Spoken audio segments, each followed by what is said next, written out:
ஸ்டாலின் அவர்களுடைய அறிக்கைக்கு, அவருடைய பேச்சுக்கு அண்ணன் ஓபிஎஸ் அவர்கள் இன்று மாலை 4 மணி அளவில் தனது பிரச்சாரத்தை ஆர்கே நகரில் 2ஆம் கட்ட பிரச்சாரத்தை இன்று துவங்க இருக்கிறார்.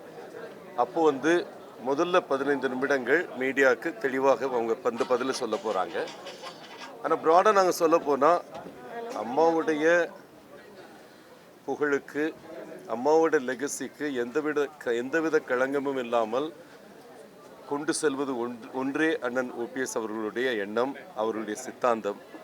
இந்த அமைதி புரட்சி அவர் செய்ததை கொச்சைப்படுத்த யார் முயற்சி செய்தாலும், குறிப்பாக திரு ஸ்டாலின் அவர்கள் திடீரென்று பிறந்த ஞானோதயம் என்றவாறு சொல்வதையெல்லாம் மறுத்து எங்களுடைய கருத்தை அண்ணன் ஓபிஎஸ் அவர்கள் முன்வைக்க இருக்கிறார். 4 மணிக்கு இன்று சாயந்தரம் அவங்க பேச போகிறாங்க.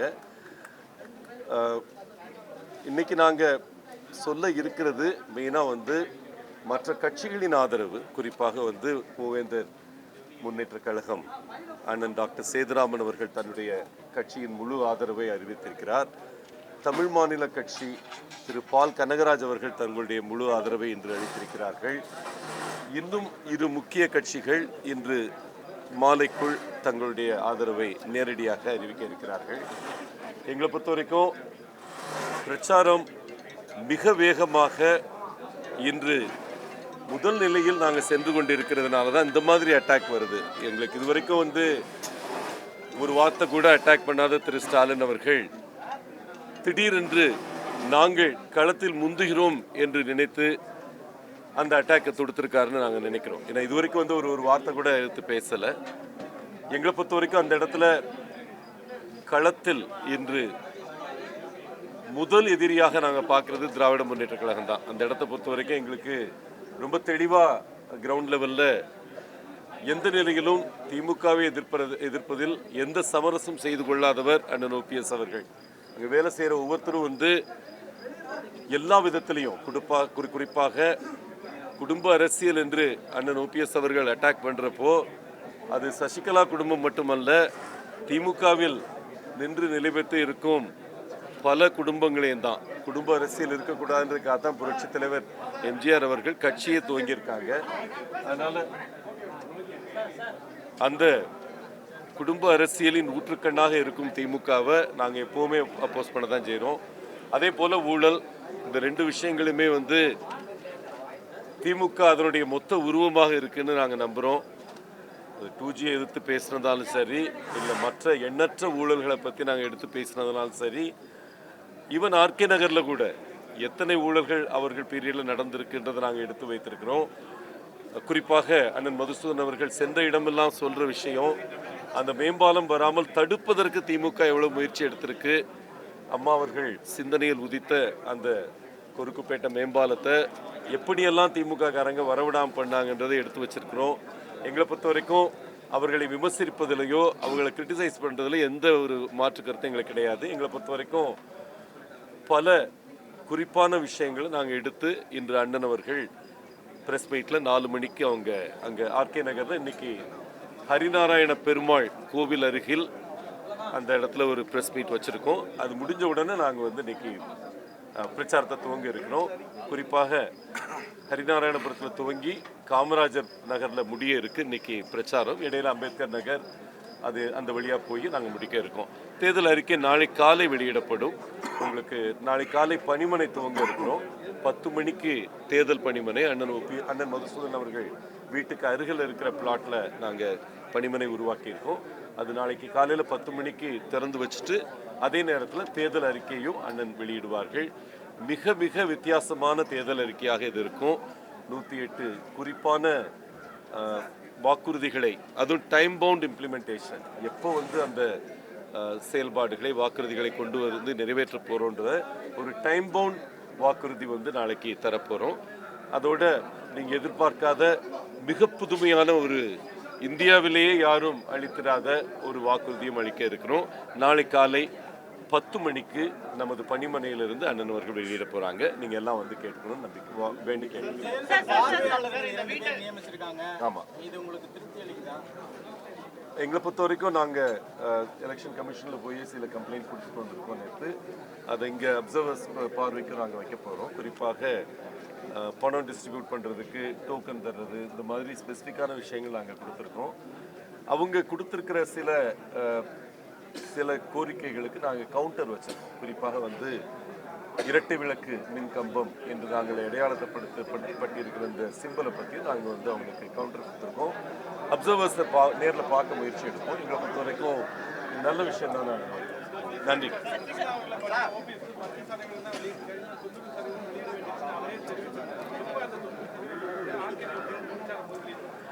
கண்டிப்பாக இன்னைக்கு அதில் சில விஷயங்கள் கண்டிப்பாக சொல்ல போகிறாங்க. அவங்க சொன்னது வந்து பல விஷயங்களை நெஞ்சோடு புதைத்திருக்கிறேன் என்று தான் அண்ணன் அவர்கள் சொல்லியிருக்கிறார்கள். 100க்கு 10 வெளியிட்டேன்னு சொன்னது நிஜம்தான். அதை வந்து எந்த நேரத்தில் அவர்கள் வெளியிட வேண்டும் என்று நிற்கிறார்களோ கண்டிப்பாக சில விஷயங்கள் இன்னைக்கு அண்ணன் சொல்லுவாங்க. அது வந்து ஆனால் எதை எந்த இடத்துல சொல்லணுமோ அதை அந்த இடத்தில், குறிப்பாக அனைத்து இந்திய அண்ணா திராவிட முன்னேற்ற கழகம் என்ற இயக்கத்துக்கு எந்த பிரச்சனையும் வராத அளவுக்கு தான் அண்ணன் அவர்கள் பேச போகிறாங்க. அந்த பொறுப்பு, அந்த விசுவாசத்தின் வடிவம் தான் அண்ணன் ஓபிஎஸ் என்பவர்கள். ஸோ அதனால் வந்து சொல்லிட்டான்றதுக்காக நாங்கள் எல்லாத்தையும் ரிவீல் பண்ணணும்னு அவசியம் கிடையாது. எது மக்களுக்கு அவசியமாக தேவையோ, எது அனைத்து இந்திய அண்ணா திராவிட முன்னேற்ற கழகத்துக்கு எந்த விதத்திலும் சேதம் உண்டாக்காமல் இருக்குமோ அவற்றை கண்டிப்பாக அது மக்களுக்கு தெரிய வேண்டிய விஷயங்களை இன்னைக்கு கண்டிப்பாக சொல்லுவாங்க. வாய்ப்பு இருக்கு நம்புகிறோங்க. அது வெகு விரைவில் அறிவிக்க வாய்ப்பு இருக்கு. ஆனால் அவர் தான் அறிவிக்கணும். இன்னைக்கோ இல்லை நாளைக்கோ நடக்கும்.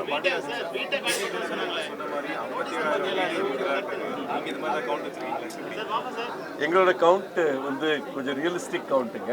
அதாவது 57,000 வீடுகள் அங்கே தான் கட்டி கொடுப்போம்னு அவங்க சொல்லலை. என்னை பொறுத்த வரைக்கும் அங்கே வீடு இல்லாத பலருக்கு சர்வே எடுத்து அடையாளப்படுத்தப்பட்டவங்க ஒரு 6,000 பேர் இருக்காங்க அந்த இடத்துல. வந்து அவங்களுக்கு கண்டிப்பாக நாங்கள் பண்ணி கொடுப்போம். ஏன்னா அது அரசாங்கம் பண்ணி கொடுக்க வேண்டியது அவங்க கடமை. குறிப்பாக வந்து இன்னைக்கு பிரச்சாரம் ஆரம்பிக்க போகிற அந்த ஹரிநாராயணபுரத்தில் முன்னால், அந்த சிபி ரோடுக்கு முன்னால் இருக்கிற ரயில்வே ட்ராக் முழுக்க வந்து வெளியேற்றுவதற்கு ஏற்கனவே வந்து அதிகாரிகள் அடையாளப்படுத்தி அது செயல்படுத்தப்படாமல் இருக்கு.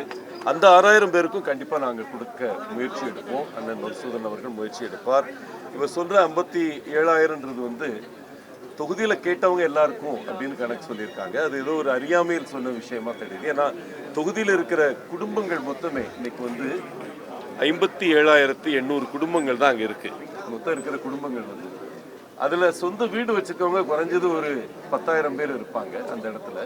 அப்படிங்கிறப்ப அந்த இடத்துல வீடு கேட்கக்கூடிய தகுதி படைத்தவர்களே ஒரு 47,000 பேர் தான் இருப்பாங்க அந்த இடத்துல வந்து. அதனால வந்து அது புள்ளி விவரங்களை அறியாமல் செய்த ஒரு பிழையாகத்தான் நாங்கள் நினைக்கிறோமே தவிர அது ரியலிஸ்டிக்காக அவங்க சொன்ன மாதிரி தெரியல. இது வந்து அவங்களுடைய மற்ற வாக்குறுதிகளையும் நம்பகத்தன்மை குறைக்குதுன்னு நான் நினைக்கிறேன். என்னை பொறுத்த வரைக்கும் அந்த அளவில் நான் நிறுத்திக்கிறேன். ஏன்னா அவர் இதுக்கு ஒரு எக்ஸ்பிளனேஷன் கொடுக்கணும்னு நினைக்கிறேன். ஏன்னா இருக்கிற குடும்பமே 57,800 குடும்பம் தான் ஆர்கே நகருக்குள்ளே இருக்கிறது. அதில் குறைஞ்சது சொந்த வீடு வச்சிருக்கிறவங்களே 10,000 பேர் இருப்பாங்க அந்த இடத்துல. 10,000 குடும்பமாவது சொந்த வீடு வச்சிருக்கிறாங்க. அப்படிங்கிறப்போ இது வந்து ஒரு சைவரை அதிகமாக போட்ட மாதிரி தான் எனக்கு படுது. ஏன்னா அங்கே கேட்டிருக்கிற இது வரைக்கும் அடையாளப்படுத்தப்பட்டு வேறு வீடு குடிசை மாற்று வாரியத்தினாலும் மற்ற வாரியங்கள்னாலும் அங்கே அடையாளப்படுத்தப்பட்டிருக்கவங்க ஒரு 6,000 பேர் போல இருக்கிறாங்க. இது கண்டிப்பாக அரசை நடத்திட்டு இருக்கிற ஒரு கட்சிக்கு தெரிஞ்சிருக்கணும்.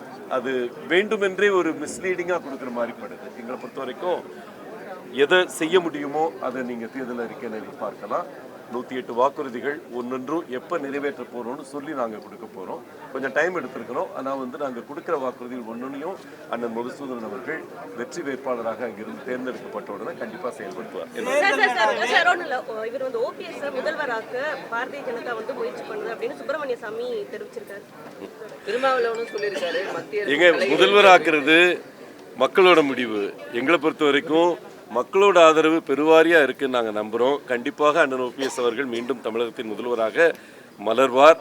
அது வந்து மக்களால் தேர்ந்தெடுக்கப்பட்டு அனைத்து இந்திய அண்ணா திராவிட முன்னேற்ற கழகத்தால் தேர்ந்தெடுக்கப்பட்டு வருவாரே தவிர ஒரு பாரதிய ஜனதா கட்சியோ மற்ற கட்சிகளோ நினைத்து நடக்கக்கூடிய விஷயம் இல்லை. அது சுப்பிரமணிய சாமியோட எண்ணமாக இருக்கலாம். அப்படி அவர் எண்ணமாக இருந்தால் அந்த அளவுக்கு அவர் வந்து சசிகலா குரூப்புக்கு சப்போர்ட் பண்ணி அன்னைக்கு நிலைப்பாடு எடுத்திருக்க வேண்டியதில்லை. முரண்பாடுகளின் மொத்த உருவமாக தான் அவரை நாங்கள் பார்க்குறோம். எங்களை பொறுத்த வரைக்கும் தொகுதியில் நடப்பதாடைய இந்த மர்மம் முடிச்சுன்றது ஒரு ஸ்ட்ராட்டஜி யூஸ் பண்ணிருக்காங்க. இல்லைங்க, எங்களை பொறுத்த வரைக்கும் அது ஒரு அப்படிதான் சார் இருக்கு. மறைந்த முதல்வர் அவர்கள் மரணத்திற்கு பின்னால் இருக்கும் மர்மம் விலக வேண்டும் என்பது ஆத்மார்த்தமாக எங்களுடைய கோரிக்கை. இது இதில் அரசியல் கிடையாது, இதில் ஒரு பாப்புலிசம் கிடையாது. எங்களை பொறுத்த வரைக்கும் அம்மாவின் ஆன்மாவால் உந்தப்பட்டு தனது மனச்சாட்சியால் உந்தப்பட்டு அந்த அமைதி புரட்சியை நடத்தியவர் அண்ணன் ஓபிஎஸ் அவர்கள். இன்னைக்கு விஸ்வரூபம் எடுத்து ஒரு மிகப்பெரிய தலைவராக உயர்ந்ததுக்கு அவர் எடுத்த அந்த நிலைப்பாடு காரணம்.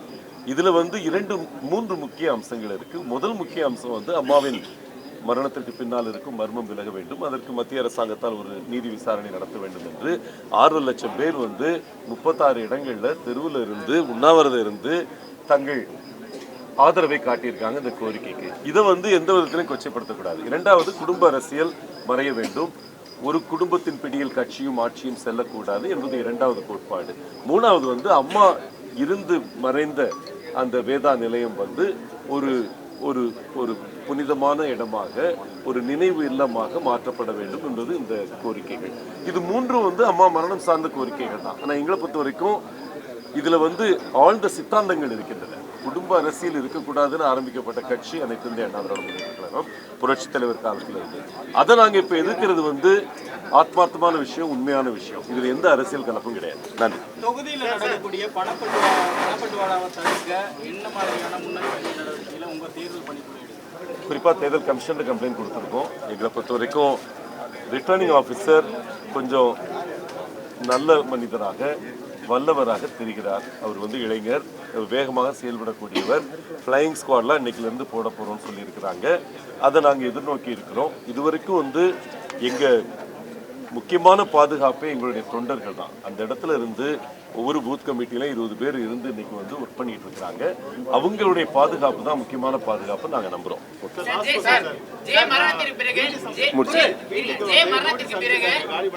ஆமா,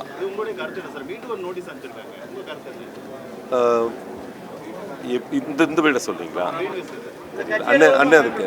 அண்ணே அதுக்கு ஆன்சர் பண்ணுவாங்கப்பா. எங்களை பொறுத்த வரைக்கும் கட்சி அலுவலகமாலாம் நாங்கள் பயன்படுத்தலை. எங்களை பொறுத்த வரைக்கும் எப்போ எவ்வளவு விரைவில் இங்கிருந்து போக முடியுமோ அவ்வளவு விரைவாக போயிடுவாங்க. என்னம்மா சொல்லுங்க தம்பி.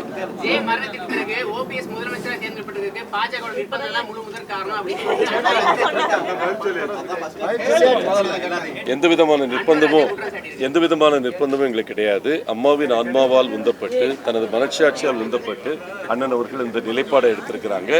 அவர்கள் விஸ்வரூபம் எடுத்து இன்னைக்கு ஒரு பெரிய தலைவராக உருவாக்குறதுக்கு அவருடைய அந்த நிலைப்பாடு முக்கியமான காரணம். தேர்தல் ஆணையத்தில் சொல்லியிருக்காங்க, முடக்கப்பட்ட கட்சி சின்னத்தையோ கட்சி அலுவலகத்தையோ பயன்படுத்தக்கூடாது. அப்படி பயன்படுத்தினா சம்பந்தப்பட்ட நீதிமன்றத்தை நாடலான்னு சொல்றாங்க. இப்ப அவங்க தொடர்ந்து பயன்படுத்திட்டு இருக்காங்க கட்சி அலுவலகத்தையும் கட்சி சின்னத்தையும் தேர்தல். இது சம்பந்தமா நீங்க ஏதாவது புகார் கொடுக்கிறீங்களா? கண்டிப்பா அந்த ஆப்ஷன் எங்க கையில இருக்கு. அந்த ஆப்ஷன் கண்டிப்பாக எங்கள் கையில் இருக்குது. வெகு விரைவில் இதற்கான பதில் உங்களுக்கு தருவோம்.